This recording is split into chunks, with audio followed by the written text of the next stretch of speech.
ಕಿಶೋರ ಭಾರತದ 8ನೇ ಅಧ್ಯಾಯ ತೀರ್ಥಸ್ನಾನ ಕಥಾಶ್ರವಣ. ಅದರಲ್ಲಿ ಮೊದಲನೇ ಉಪ ಅಧ್ಯಾಯ ತೀರ್ಥಯಾತ್ರೆ. ಬೃಹದೇಶ್ವರು ಹೋದ ಕೆಲವು ದಿನಗಳ ನಂತರ ಪಾಂಡವರಲ್ಲಿಗೆ ನಾರದ ಮಹರ್ಷಿಗಳು ಬಂದರು. ಅವರು ತೀರ್ಥಯಾತ್ರೆ ಮಹಿಮೆಯನ್ನ, ಅನೇಕ ಪುಣ್ಯಕ್ಷೇತ್ರಗಳ ಹಿರಿಮೆಯನ್ನ ಹೇಳಿದರು. ಅದನ್ನು ಕೇಳಿದ ಪಾಂಡವರಿಗೆ ತಾವೂ ತೀರ್ಥ ಪರ್ಯಟನ ಮಾಡಬೇಕು ಅಂತ ಅನ್ನಿಸ್ತು. ಆ ಸಮಯಕ್ಕೆ ಸರಿಯಾಗಿ ಲೋಮಶ ಮಹರ್ಷಿಗಳು ಅವರಿಲ್ಲದ್ದೇ ಬಂದರು. ಅವರು ಆಗ್ತಾನೆ ಸ್ವರ್ಗದಲ್ಲಿ ಇಂದ್ರನನ್ನ ಕಂಡು ಬಂದವರು. ಆ ಮಹರ್ಷಿಗಳು ಯುಧಿಷ್ಠಿರಾದಿಗಳಿಗೆ ಅರ್ಜುನ ಪಾಶುಪತಾಸ್ತ್ರ ಪಡ್ಕೊಂಡದ್ದನ್ನ, ಅವನು ಉಳಿದ ಸಾಧನೆಗಳನ್ನೆಲ್ಲ ತಿಳಿಸಿದರು.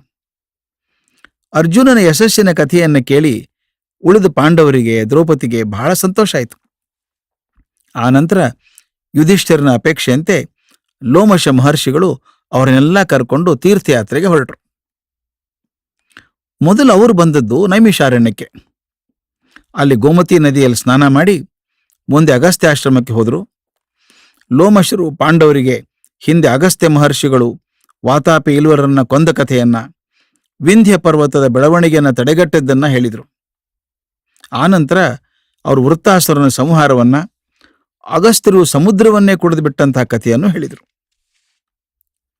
ಕೃತಯುಗದಲ್ಲಿ ವೃತ್ತಾಸುರ ಎಂಬ ಮಹಾರಾಕ್ಷಸ 3 ಲೋಕಗಳನ್ನು ವಶಪಡಿಸಿಕೊಂಡು ಎಲ್ರಿಗೂ ಬಹಳ ಉಪಚಾರ ಕೊಡ್ತಾ ಇದ್ದ. ಅವನ ನಿವಾರಿಸೋದು ಯಾರಿಗೂ ಸಾಧ್ಯ ಆಗಲಿಲ್ಲ. ಆಗ ದೇವತೆಗಳೆಲ್ಲ ಬ್ರಹ್ಮನ ಮೊರೆ ಹೊಕ್ಕರು. ಬ್ರಹ್ಮ ಹೇಳಿದ, ವೃತ್ತಾಸುರನ ಸಾಧಾರಣ ಅಸ್ತ್ರಗಳಿಂದ ಸಂಹಾರ ಮಾಡೋಕೆ ಸಾಧ್ಯ ಇಲ್ಲ, ಅದಕ್ಕೆ ವಿಶೇಷವಾದ ಅಸ್ತ್ರ ಬೇಕಾಗತ್ತೆ. ಭೂಲೋಕದಲ್ಲಿ ದಧೀಚಿ ಅನ್ನುವಂಥ ಒಬ್ಬ ಮಹರ್ಷಿ ಇದ್ದಾರೆ. ಹಿಂದೆ ನಿಮ್ಮ ಪೂರ್ವಜರು ಅವನ ಬಳಿ ತಮ್ಮ ಅಸ್ತ್ರಗಳನ್ನು ಇಟ್ಟಿದ್ರು. ಅದನ್ನು ಜೋಪಾನವಾಗಿ ನೋಡ್ಕೊಂಡಿರ್ಬೇಕು ಅಂತ ಹೇಳಿದ್ರು. ಮತ್ತು ಮರಳಿ ಬಂದಾಗ ಕೊಡಬೇಕು ಅಂತ ತಿಳಿಸಿ ಹೋಗಿದ್ರು. ಆದರೂ ಎಷ್ಟು ದಿನಗಳಾದರೂ ಬರಲಿಲ್ಲಲ್ಲ, ಅವರಿಟ್ಟು ಹೋಗಿದ್ದಂಥ ಅಸ್ತ್ರಗಳಿಗೆ ತುಕ್ಕು ಹಿಡಿಯೋಕೆ ಶುರು ಆಯಿತು. ಆಗ ದದೀಚಿ ತನ್ನ ಮಂತ್ರಶಕ್ತಿಯಿಂದ ಅಸ್ತ್ರಗಳನ್ನು ನೀರಲ್ಲಿ ಕರಗಿಸಿ ಕುಡಿದ್ಬಿಟ್ಟ. ಈಗ ಅಸ್ತ್ರಗಳು ಅವನ ಬೆನ್ನು ಮೂಳೆಯಲ್ಲಿ ಸೇರಿ ಹೋಗಿದ್ದಾವೆ. ದದೀಚಿಯ ಬೆನ್ನು ಮೂಳೆಯಿಂದ ಮಾಡಿದಂಥ ಆಯುಧದಿಂದ ಮಾತ್ರ ವೃತ್ತಾಸುರನ ಸಂಹರಿಸಬಹುದಾಗಿದೆ. ನೀವು ಇಂದ್ರನನ್ನು ಮುಂದಿಟ್ಕೊಂಡು ದದೀಚಿ ಬಳಿಗೆ ಹೋಗಿ ಅವನ ಸಹಾಯ ಕೇಳಿ, ಅವನು ನಿಮ್ಮ ಅಪೇಕ್ಷೆಯನ್ನು ಈಡೇರಿಸ್ತಾನೆ ಎಂದರು. ದೇವತೆಗಳು ಇಂದ್ರನನ್ನು ಜೊತೆ ಮಾಡಿಕೊಂಡು ಸರಸ್ವತಿ ನದಿ ತೀರದಲ್ಲಿದ್ದಂಥ ದದೀಚಿ ಆಶ್ರಮಕ್ಕೆ ಹೋದರು. ದದೀಚಿ ಬಳಿ ತಮ್ಮ ಕೋರಿಕೆಯನ್ನು ಸಲ್ಲಿಸಿದರು. ದದೀಚಿ ಹೇಳಿದ, ದೇವತೆಗಳೇ, ಇಡೀ 3 ಲೋಕಗಳನ್ನು ತಲ್ಲಣಗೊಳಿಸ್ತಿರುವಂಥ ವೃತ್ತಾಸುರನ ವಧೆ ಆಗಲೇಬೇಕು. ಅದಕ್ಕಾಗಿ ನನ್ನ ದೇಹತ್ಯಾಗ ಮಾಡಲು ಸಿದ್ಧನಾಗಿದ್ದೇನೆ. ನನ್ನ ಜೀವ ಈ ಕ್ಷಣವೇ ಶರೀರವನ್ನು ಬಿಡುತ್ತದೆ. ಆ ನಂತರ ನೀವು ನನ್ನ ಮೂಳೆಗಳನ್ನು ತೆಗೆದುಕೊಂಡು ವಿವಿಧ ಆಯುಧಗಳನ್ನು ಮಾಡಿಕೊಳ್ಳಿ ಅಂತ ಹೇಳಿದ. ನಂತರ ಶ್ವಾಸಬಂಧನ ಮಾಡಿ ತನ್ನ ಪ್ರಾಣವನ್ನು ತೊರೆದ. ಇಂದ್ರ ದಧೀಚಿಯ ಬೆನ್ನ ಮೂಳೆಯನ್ನ ದೇವಶಿಲ್ಪಿ ತೃಷ್ಟೃವಿನ ಬಳಿಗೆ ತಗೊಂಡು ಹೋಗಿ ಅದರಿಂದ ವಜ್ರಾಯುಧವನ್ನು ನಿರ್ಮಿಸಿಕೊಂಡ. ಅನಂತರ ಇಂದ್ರ ದೇವತೆಗಳ ಜೊತೆ ಸೇರಿ ವೃತ್ತಾಸುರನ್ನ ಎದುರಿಸಿದರು. ದೇವತೆಗಳಿಗೂ ದೈತ್ಯರಿಗೂ ಘೋರವಾದಂಥ ಯುದ್ಧ ನಡೀತು. ಇಂದ್ರ ವಜ್ರಾಯುಧ ಬಳಸಿ ವೃತ್ತಾಸುರನ ಸಂಹಾರ ಮಾಡಿದ. ಇಡೀ ವಿಶ್ವವನ್ನೇ ಆವರಿಸಿದಂಥ ಸಂಕಟ ಪರಿಹಾರ ಆದಂತಾಯಿತು. ವೃತ್ತಾಸುರನ ಮರಣದಿಂದ ಅವನ ರಕ್ಷಕರಾಗಿದ್ದರಲ್ಲ ಕಾಲೇಯರು ಅನ್ನುವಂಥ ರಾಕ್ಷಸರಿಗೆ ದೇವತೆಗಳ ಮೇಲೆ ಬಹಳ ಕೋಪ ಬಂತು. ಆ ರಾಕ್ಷಸರು ಸಮುದ್ರದಲ್ಲಿ ಅಡ್ಕೊಳ್ಳುವಂಥ ಅಪೂರ್ವ ಶಕ್ತಿಯನ್ನು ಹೊಂದಿದ್ರು. ಈ ಕಾಲೇಯರು ಹಗಲೆಲ್ಲ ಸಮುದ್ರದಲ್ಲಿ ಇರ್ತಾ ಇದ್ರು. ರಾತ್ರಿ ಕಾಲದಲ್ಲಿ ಹೊರಗೆ ಬಂದು ದೇವತೆಗಳಿಗೆ ಅಸಾಧ್ಯ ಉಪಟಳ ಕೊಡ್ತಾ ಇದ್ರು. ಎಷ್ಟೇ ಪ್ರಯತ್ನ ಮಾಡಿದರೂ ದೇವತೆಗಳಿಗೆ ಅವ್ರನ್ನ ಹಿಡಿಯೋದು ಸಾಧ್ಯ ಆಗಲಿಲ್ಲ. ಸಮುದ್ರವನ್ನು ಖಾಲಿ ಮಾಡಿಬಿಟ್ರೆ ಈ ಕಾಲೇಯರಿಗೆ ಬಚ್ಚಿಟ್ಕೊಳ್ಳೋಕೆ ಬೇರೆ ಜಾಗ ಇರೋದಿಲ್ಲ. ಆಗ ಅವ್ರನ್ನ ಸುಲಭವಾಗಿ ಸೋಲಿಸಬಹುದು ಅಂದ್ಕೊಂಡ್ರು. ಆದರೆ ಸಮುದ್ರದಲ್ಲಿ ನೀರು ಇಲ್ದಂಗೆ ಮಾಡೋದಾದ್ರೂ ಹೇಗೆ? ಈ ಯೋಚನೆ ಬಂತು. ಆಗ ಅವ್ರಿಗೆ ಅಗಸ್ತ್ಯರ ನೆನಪಾಯಿತು. ದೇವತೆಗಳೆಲ್ಲ ಅಗಸ್ತ್ಯರ ಬಳಿಗೆ ಹೋಗಿ ತಮ್ಮ ಬಂದಂಥ ಕಷ್ಟವನ್ನು ಹೇಳಿದರು. ಅಗಸ್ತ್ಯರು, ಬನ್ನಿ ಸಮುದ್ರದ ಬಳಿಗೆ ಹೋಗಿ ನೋಡೋಣ ಅಂತ ಹೇಳಿ ಹೊರಟರು. ದೇವತೆಗಳೊಂದಿಗೆ ಸಮುದ್ರದ ಬಳಿಗೆ ಹೋದಂಥ ಅಗಸ್ತ್ಯರು ಅದರ ತೀರದಲ್ಲಿ ಕುಳಿತು ಸಮುದ್ರದ ನೀರು ಕುಡಿಯೋಕೆ ಶುರು ಮಾಡಿದರು. ಸಮುದ್ರದ ಮಹಾಪ್ರವಾಹ ಅಗಸ್ತ್ಯರ ಬಾಯೊಳಗೆ ಹರಿದು ಹೋಗೋಕೆ ಶುರು ಆಯಿತು. ಕೆಲವೇ ಹೊತ್ತಿನಲ್ಲಿ ಅಗಸ್ತ್ಯರು ಇಡೀ ಸಮುದ್ರವನ್ನು ಬರಿದು ಮಾಡಿಬಿಟ್ರು. ಆಗ ಅದರೊಳಗೆ ಬಚ್ಚಿಟ್ಕೊಂಡಿದ್ರಲ್ಲ ಕಾಲೇಯರು ಗೋಚರಾದರು. ದೇವತೆಗಳು ಆಯುಧ ಪಾಣಿಗಳಾಗಿ ಅವ್ರ ಮೇಲೆ ಆಕ್ರಮಣ ಮಾಡಿದರು. ಆ ಕಾಲೇಯ ರಾಕ್ಷಸರನ್ನ ನಿರ್ಮೂಲ ಮಾಡಿ ಮತ್ತೊಮ್ಮೆ ವಿಶ್ವದಲ್ಲಿ ಶಾಂತಿ ನೆಲೆಸುವ ಹಾಗೆ ಮಾಡಿದರು. ನಂತರ ದೇವತೆಗಳೆಲ್ಲ ಅಗಸ್ತ್ಯರ ಬಳಿಗೆ ಬಂದು, ಮಹರ್ಷಿಗಳೇ, ನಿಮ್ಮ ಅನುಗ್ರಹದಿಂದಾಗಿ 3 ಲೋಕಗಳ ಕಂಟಕ ನಿವಾರಣೆ ಆಯಿತು ಎಂದು ಸ್ತೋತ್ರ ಮಾಡಿದರು. ಹೀಗೆ ಅಗಸ್ತ್ಯರು ಕುಡಿದು ಖಾಲಿ ಮಾಡಿದ ಸಮುದ್ರ ಭೂಭಾಗವನ್ನು ಮುಂದೆ ಯಜ್ಞಾಶ್ವನ್ ಹುಡುಕೊಂಡು ಹೊಂಟ ಸಗರನ ಮಕ್ಕಳು ಅಗೆದು ನೀರಿಂದ ತುಂಬಿಸಿದರು ಅಂತ ಹೇಳಿದಂಥ ಲೋಮಶ ಮಹರ್ಷಿಗಳು ಭಗೀರಥ ನಡೆಸಿದಂಥ ಗಂಗಾವತರಣದ ಕಥೆಯನ್ನು ಹೇಳಿದರು. ಆನಂತರ ಲೋಮಶ ಮಹರ್ಷಿಗಳು, ಯುಧಿಷ್ಠಿರ, ವೃತ್ತಾಸುರನ ಸಂಹಾರಕ್ಕಾಗಿ ದಧೀಚಿ ತನ್ನ ಪ್ರಾಣವನ್ನೇ ತ್ಯಾಗ ಮಾಡಿದ. ಕಾಲೇಯರನ್ನು ಕೊಲ್ಲುವುದಕ್ಕಾಗಿ ಅಗಸ್ತ್ಯರು ಇಡೀ ಸಮುದ್ರವನ್ನೇ ಕುಡಿದು ಬಿಟ್ರು. ಗಂಗಾ ನದಿಯನ್ನು ಭೂಲೋಕಕ್ಕೆ ತರುವ ಸಲುವಾಗಿ ಭಗೀರಥ ತನ್ನ ರಾಜ್ಯವನ್ನೇ ಬಿಟ್ಟು ತಪಸ್ಸು ಮಾಡಿದ. ಲೋಕೋಪಕಾರ ಅಂದ್ರೆ ಇದೆ. ತಮ್ಮ ವೈಯಕ್ತಿಕ ಸುಖ ಸಂತೋಷಗಳನ್ನು, ಅಗತ್ಯ ಬಿದ್ದರೆ ತಮ್ಮ ಜೀವವನ್ನು ತ್ಯಾಗ ಮಾಡಿ ಸರ್ವರಿಗೂ ಒಳ್ಳೆಯದಾಗುವಂತೆ ಮಾಡೋದು ಎಂದರು. ಪಾಂಡವರು ಈ ಎಲ್ಲ ಮಹಾಮಹಿಮರಿಗೆ ಮನಸ್ಸಿನಲ್ಲೇ ನಮಸ್ಕಾರ ಸಲ್ಲಿಸಿದರು.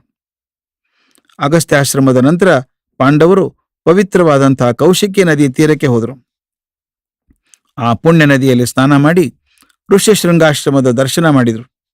ಮುಂದೆ ಗಂಗಾ ನದಿಯು ಸಮುದ್ರವನ್ನು ಸೇರುವಂಥ ಸ್ಥಳಕ್ಕೆ ಬಂದರು. ಅಲ್ಲಿ ಸಂಗಮ ಸ್ನಾನ ಮಾಡಿ ಪಿತೃತರ್ಪಣವನ್ನು ಕೊಟ್ಟು ಮುಂದೆ ಕಳಿಂಗ ದೇಶಕ್ಕೆ ಹೋದರು. ಪವಿತ್ರವಾದ ವೈತರಣಿ ನದಿಯಲ್ಲಿ ಸ್ನಾನ ಮಾಡಿಕೊಂಡು ಮಹೇಂದ್ರ ಪರ್ವತಕ್ಕೆ ಹೋದರು. ಆ ಪರ್ವತದಲ್ಲಿದ್ದ ಪರಶುರಾಮರ ದರ್ಶನ ಮಾಡಿ ಬಂದರು. ಆ ನಂತರ ಸಮುದ್ರಗಾಮಿಯಾದಂಥ ಮಹಾನದಿ ತೀರಕ್ಕೆ ಬಂದರು.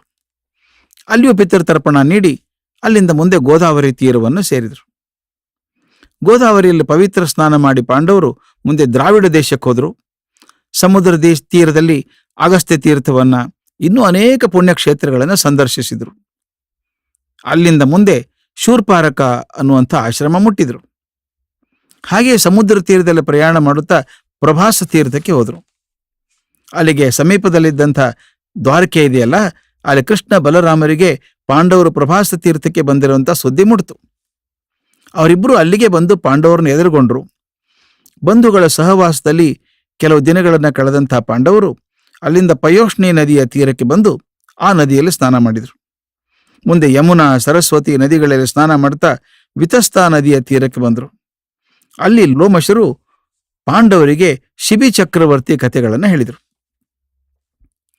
ಯಮುನಾ ನದಿಯ 2 ಪಾರ್ಶ್ವಗಳಲ್ಲೂ ಕೂಡ ಜಲ, ಉಪಜಲ ಎಂಬ 2 ನದಿಗಳಿದ್ದಾವೆ. ಉಶಿನರ ಎಂಬ ರಾಜ ಈ ನದಿಗಳ ತೀರದಲ್ಲಿ ಮಹಾಯಾಗವನ್ನು ಮಾಡಿದ. ಶಿಬಿ ವಂಶದವನಾದ್ದರಿಂದ ಉಶೀನರಿಗೆ ಶಿಬಿ ಚಕ್ರವರ್ತಿ ಎಂದು ಹೆಸರಿತ್ತು. ಈ ಯಾಗದಲ್ಲಿ ಶಿಬಿ ಮಾಡಿದಂಥ ಜ್ಞಾನ ಜಗತ್ಪ್ರಸಿದ್ಧ ಆಯಿತು. ಯಾರು ಬಂದು ಏನೇ ಕೇಳಿದರೂ ಅದನ್ನು ಕೊಟ್ಟು ಬಿಡ್ತಾ ಇದ್ದ. ಶಿಬಿಯ ಬಳಿ ಬಂದು ಬರಿಗೆಯಲ್ಲಿ ಹಿಂದಿರುಗಿದವರೇ ಇಲ್ಲ. ಇದನ್ನು ತಿಳಿದಂಥ ಅಗ್ನಿ ಮತ್ತು ಇಂದ್ರರು ಅವನು ಪರೀಕ್ಷೆ ಮಾಡಬೇಕು ಅಂತ ಯೋಚನೆ ಮಾಡಿದರು. ಇಂದ್ರ ಗಿಡಗನ ರೂಪವನ್ನ, ಅಗ್ನಿ ಪಾರಿವಾಳದ ರೂಪವನ್ನು ಧರಿಸಿದರು. ಆ ಗಿಡಗ ಪಾರಿವಾಳವನ್ನು ಅಟ್ಟಿಸಿಕೊಂಡು ಹೋಯಿತು. ಪಾರಿವಾಳ ಗಿಡಗನಿಂದ ತಪ್ಪಿಸಿಕೊಳ್ಳೋಕೆ ಪ್ರಯತ್ನ ಮಾಡ್ತಾ ಮಾಡ್ತಾ ಶಿಬಿ ಚಕ್ರವರ್ತಿ ಆಸ್ಥಾನಕ್ಕೆ ಬಂತು. ಮಹಾರಾಜ, ನನ್ನನ್ನು ಕಾಪಾಡು ಅಂತ ಮೊರೆ ಇಡ್ತು. ಭಯದಿಂದ ನಡುಗುತ್ತಾ ತನ್ನ ಕಡೆಗೆ ಬಂದಂಥ ಪಾರಿವಾಳವನ್ನ ಶಿಬಿ ಕೈಯಲ್ಲಿ ಹಿಡಿದು, ಹೆದರಬೇಡ, ನಾನು ರಕ್ಷಣೆ ಕೊಡ್ತೇನೆ ಅಂತ ಸಂತೈಸಿದ. 1-2 ಘಳಿಗೆಯಲ್ಲೇ ಪಾರಿವಾಳವನ್ನು ಹುಡುಕಿಕೊಂಡಂಥ ಗಿಡಗ ಕೂಡ ಅಲ್ಲಿಗೆ ಬಂತು. ಶಿಬಿ ಬಳಿ ಇದ್ದಂಥ ಪಾರಿವಾಳವನ್ನು ಕಂಡು, ಮಹಾರಾಜ, ಆ ಪಾರಿವಾಳ ನನ್ನ ಆಹಾರ, ದಯವಿಟ್ಟು ಅದನ್ನು ಕೊಟ್ಟು ಬಿಡು ಅಂದಿತು. ಶಿಬಿ ಹೇಳ್ದ, ಗಿಡುಗ, ಈ ಪಾರಿವಾಳಕ್ಕೆ ನಾನು ರಕ್ಷಣೆ ಕೊಟ್ಟಿದ್ದೇನೆ, ಆದ್ರಿಂದ ನೀ ಬೇರೆ ಏನಾದರೂ ಕೇಳು, ಕೊಡ್ತೇನೆ ಅಂದ. ಮಹಾರಾಜ, ಪಾರಿವಾಳವೇ ನನ್ನ ಆಹಾರ, ಅದು ಬಿಟ್ಟು ನನಗಿನ್ನೇನೂ ಬೇಡ ಅಂತ ಗಿಡಗ ಹೇಳ್ತು. ಶಿಬಿ, ಗಿಡುಗ, ಈ ಪಾರಿವಾಳ ನನ್ನ ರಕ್ಷಣೆ ಕೋರಿ ಬಂದಿದೆ, ಆಶ್ರಯ ಬೇಡಿ ಬಂದವರಿಗೆ ರಕ್ಷಣೆ ಕೊಡೋದು ನನ್ನ ಧರ್ಮ ಅದು ಅಂದ. ಗಿಡುಗ ಕೂಡ ಅಷ್ಟೇ ಬಲವಾಗಿ ಪಟ್ಟು ಹಿಡಿದು, ಪಾರಿವಾಳ ನನ್ನ ಆಹಾರ, ಅದನ್ನು ನಾನು ಕೊಡದೇ ಇರೋದು ಅಧರ್ಮ ಅಂತ ಪ್ರತಿವಾದನೆ ಮಾಡ್ತು. ಬಹಳ ಹೊತ್ತು ಚರ್ಚೆ ಆದ್ಮೇಲೆ ಕೊನೆಗೊಂದು ಒಪ್ಪಂದ ಆಯ್ತು. ಶಿಬಿ ತನ್ನ ದೇಹದಿಂದ ಪಾರಿವಾಳದ ತೂಕದ ಮಾಂಸವನ್ನು ಕತ್ತರಿಸಿಕೊಟ್ರೆ ತಾನು ಪಾರಿವಾಳವನ್ನು ಬಿಡೋದಾಗಿ ಗಿಡುಗ ಹೇಳ್ತು. ಶಿಬಿ ಅದಕ್ಕೊಪ್ಪಿ ಒಂದು ತಕ್ಕಡಿ ತರಿಸಿದ.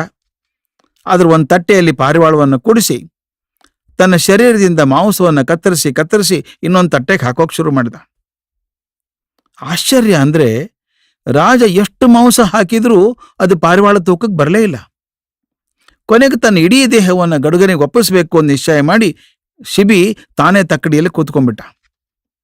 ಶಿಬಿ ಮಹಾರಾಜನ ತ್ಯಾಗ ಔದಾರ್ಯಗಳನ್ನು ಕಂಡು ಇಂದ್ರ ಅಗ್ನಿಗಳಿಗೆ ಬಹಳ ಹರ್ಷ ಆಯಿತು. ಅವರು ತಮ್ಮ ನಿಜ ಸ್ವರೂಪದಲ್ಲಿ ಪ್ರತ್ಯಕ್ಷರಾಗಿ ಶಿಬಿ ಚಕ್ರವರ್ತಿಯನ್ನು ಆಶೀರ್ವಾದ ಮಾಡಿ ಸ್ವರ್ಗಕ್ಕೆ ಹಿಂದಿರುಗಿದರು. ಶಿಬಿ ಚಕ್ರವರ್ತಿಯ ತ್ಯಾಗ ಬುದ್ಧಿಯನ್ನು ಕೊಂಡಾಡ್ತಾ ಪಾಂಡವರು, ದ್ರೌಪದಿ, ಲೋಮಶರೊಡನೆ ಮುಂದೆ ಪ್ರಯಾಣ ಬೆಳೆಸಿ ಹರಿದ್ವಾರಕ್ಕೆ ಬಂದರು. ಹಿಮಾಲಯದಲ್ಲಿ ಹುಟ್ಟುವಂತಹ ಗಂಗಾ ನದಿ ಮೊಟ್ಟ ಮೊದಲಿಗೆ ಹರಿಯುವಂಥ ಬಯಲು ಪ್ರದೇಶವೇ ಹರಿದ್ವಾರ. ಪಾಂಡವರು ದ್ರೌಪದಿ ಸಮೇತರಾಗಿ ಗಂಗೆಯ ಪವಿತ್ರ ಜಲದಲ್ಲಿ ಸ್ನಾನ ಮಾಡಿ ಅಪೂರ್ವವಾದಂಥ ಆನಂದವನ್ನು ಅನುಭವಿಸಿದರು. ಹರಿದ್ವಾರದಿಂದ ಮುಂದೆ ಬದರಿಕಾಶ್ರಮ, ಅಲ್ಲಿ ಬದರಿ ವೃಕ್ಷ ಮತ್ತು ನರನಾರಾಯಣ ಆಶ್ರಮಗಳನ್ನು ದರ್ಶನ ಮಾಡಿದರು. ಅಲ್ಲಿ ಪವಿತ್ರ ಭಾಗೀರಥಿ ಪ್ರವಾಹವಾದಂಥ ಅಲಕನಂದ ನದಿಯ ತೀರ ಸೊಬಗನ್ನು ಕಂಡು ಆಕರ್ಷಿತರಾಗಿ ಅಲ್ಲೇ ಕೆಲವು ದಿವಸ ನಿಂತರು. ಪಾಂಡವರು ಹಿಮಾಲಯ ತಪ್ಪಲಲ್ಲಿರುವಾಗ ಒಂದು ದಿವಸ ದೇವಕಮಲದ ಪುಷ್ಪ ಒಂದು ಗಾಳಿಯಲ್ಲಿ ತೇಲಿಕೊಂಡು ಅವರಿದ್ದ ಸ್ಥಳಕ್ಕೆ ಬಂದು ಬಿತ್ತು. ಆ ಸುಗಂಧಪೂರಿತವಾದ ಪುಷ್ಪವನ್ನು ಕಂಡು ದ್ರೌಪದಿಗೆ ತುಂಬ ಆನಂದ ಆಯಿತು. ಅವಳದನ್ನು ತೆಗೆದುಕೊಂಡು ಭೀಮಸೇನ ಬಳಿಗೆ ಬಂದ್ಲು. ಅವನನ್ನು ಕುರಿತು, ಭೀಮಸೇನ, ಈ ಸೌಗಂಧಿಕಾ ಪುಷ್ಪವನ್ನು ನೋಡು, ಎಷ್ಟು ಸೊಗಸಾಗಿದೆ ಅಲ್ವೇ? ಈ ಶ್ರೇಷ್ಠವಾದ ಹೂವಿನಿಂದ ಮಾಲೆಯನ್ನು ಮಾಡಿ ಯುಧಿಷ್ಠಿರನಿಗೆ ಅರ್ಪಿಸಬೇಕು ಅಂದ್ಕೊಂಡಿದ್ದೇನೆ. ಆ ಹೂಗಳನ್ನು ಹುಡುಕಿ ತಗೊಂಬರ್ತೀಯಾ ಅಂತ ಕೇಳಿದ್ಲು. ಭೀಮ ಸಂತೋಷದಿಂದ ಅದಕ್ಕೊಪ್ಪಿ ಆ ಪುಷ್ಪದ ಸುಗಂಧ ಬರುತ್ತಿದ್ದಂಥ ಈಶಾನ್ಯ ದಿಕ್ಕಿನ ಕಡೆಗೆ ವೇಗವಾಗಿ ಹೊರಟ. ಹಿಮಾಲಯದ ಪರ್ವತ ತಪ್ಪಲಿನಲ್ಲಿ ಗಂಧಮಾದನ ಪರ್ವತವನ್ನು ಹತ್ತಿ ಹೋಗ್ತಾ ಅಲ್ಲಿದ್ದ ಋಷ್ಯಾಶ್ರಮಗಳ ಶಾಂತ ವಾತಾವರಣವನ್ನು ಕಂಡು ಆನಂದಿಸ್ತಾ ಅರಣ್ಯದ ಸೊಬಗವನ್ನು ಸವಿತಾ ಭೀಮಸೇನೆ ಹೆಜ್ಜೆ ಹಾಕಿದ. ಅವನು ಹೆಜ್ಜೆಗಳನ್ನಿಡುವಾಗ ಭೂಮಿ ನಡುಗ್ತು. ಆನೆಗಳ ಗುಂಪು ಬೆದರಿ ಓಡಿ ಹೋಯಿತು. ತನ್ನ ಎದುರು ಬಂದಂಥ ಸಿಂಹಗಳನ್ನು, ಹುಲಿ ಚಿರತೆಗಳನ್ನು ಯಮಾಲಯ ಕಟ್ತಾ ಅಡ್ಡಲಾಗಿ ಬಂದ ವೃಕ್ಷಗಳನ್ನು, ಬಂಡೆಗಳನ್ನು ಕಿತ್ತ ಬಿಸಾಡ್ತಾ ಭೀಮ ಮುಂದೆ ನಡೆದ. ದಾರಿಯಲ್ಲಿ ಕಂಡಂಥ ಸರೋವರದಲ್ಲಿ ಆನಂದದಿಂದ ಈಜಾಡಿ ಮಹಾ ಗರ್ಜನೆಯನ್ನು ಮಾಡುತ್ತಾ ಬಾಳೆಯ ತೋಟವನ್ನು ಪ್ರವೇಶ ಮಾಡಿದ. ಆ ಬಾಳೆಯ ತೋಟದಲ್ಲಿ ಬೃಹದಾಕಾರದ ಕಪಿ ಒಂದು ತನ್ನ ಬಾಲುವನ್ನ ಭೀಮನ ಹಾದಿಗೆ ಅಡ್ಡಾಗಿ ಇಟ್ಕೊಂಡಿತ್ತು. ಅದು ಭೀಮನನ್ನು ಕುರಿತು, ಅಯ್ಯ, ಭೀಕರ ಗರ್ಜನೆ ಮಾಡಿ ನಮ್ಮೆಲ್ಲ ನಿದ್ರಾಭಂಗ ಮಾಡ್ತಿರುವಂಥವು ನೀನು ಯಾರು?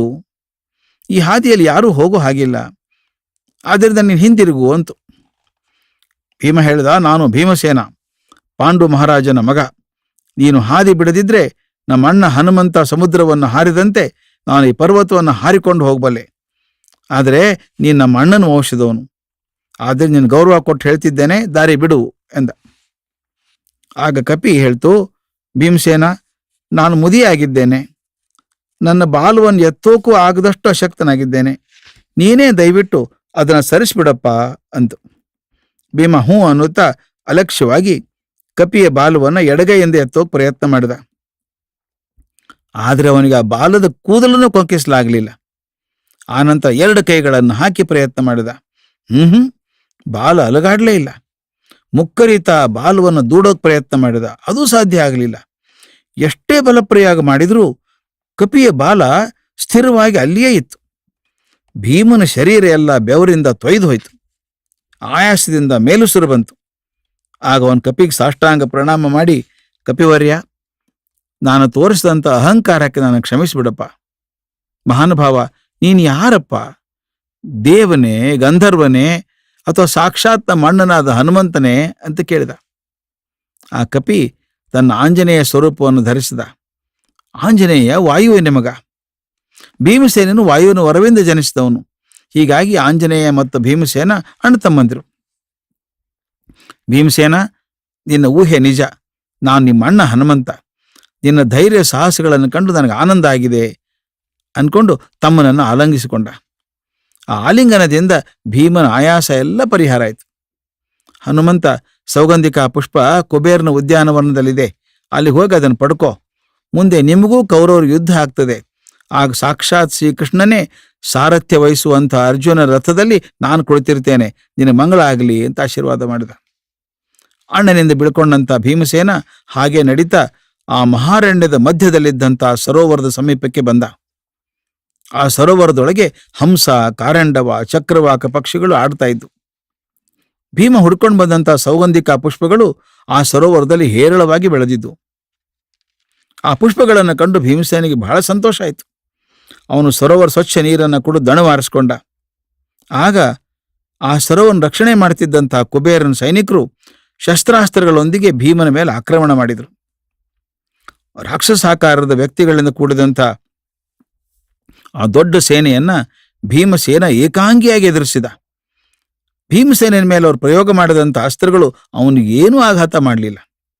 ಅವನ ಪ್ರಚಂಡ ಪರಾಕ್ರಮವನ್ನು ಕಂಡ ಕುಬೇರನ ಸೇನೆ ಹೆದರಿ ಪಲಾಯನ ಮಾಡಿತು.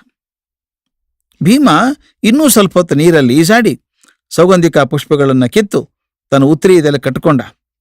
ಅಲ್ಲಿಂದ ಗಂಧಮಾದನ ಪರ್ವತಕ್ಕೆ ಹಿಂತಿರುಗಿ ತನ್ನ ಸಹೋದರನ ಸೇರಿಕೊಂಡ.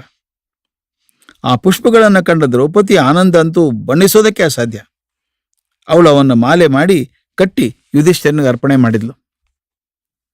ಪಾಂಡವರು ಗಂಧಮಾದನ ಪರ್ವತದಲ್ಲಿದ್ದಾಗಲೇ ಅರ್ಜುನ ಇಂದ್ರಲೋಕದಿಂದ ಹಿಂದಿರುಗಿ ಬಂದು ಅವರನ್ನು ಸೇರ್ಕೊಂಡ. ದಿವ್ಯವಾದ ಮಾಲೆಗಳನ್ನು ಆಭರಣಗಳನ್ನು ಧರಿಸಿ ಇಂದ್ರನ ರಥದಿಂದ ಇಳಿದ ಅರ್ಜುನ ಓಡಿ ಬಂದು ಯುಧಿಷ್ಠಿರ ಭೀಮನಿಗೆ ನಮಸ್ಕಾರ ಮಾಡಿದ.